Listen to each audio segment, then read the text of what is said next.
Here is my 1999 Western Pottery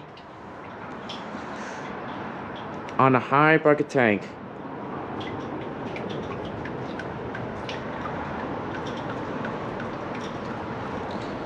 Let's see how powerful it flushes.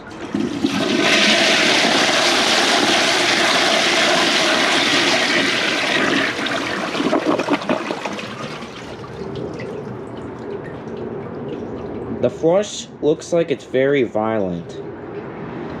And then I'm interested to see how it flushes with a clogged siphon jet. The siphon jet is plugged. It's like far in the opening. Let's see how it flushes.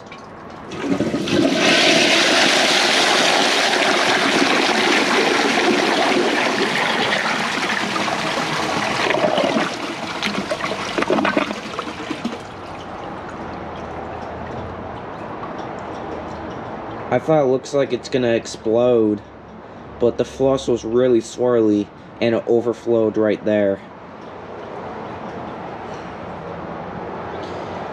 Hope if you guys enjoy this video, please like and comment and subscribe. See you guys in the next video. Bye.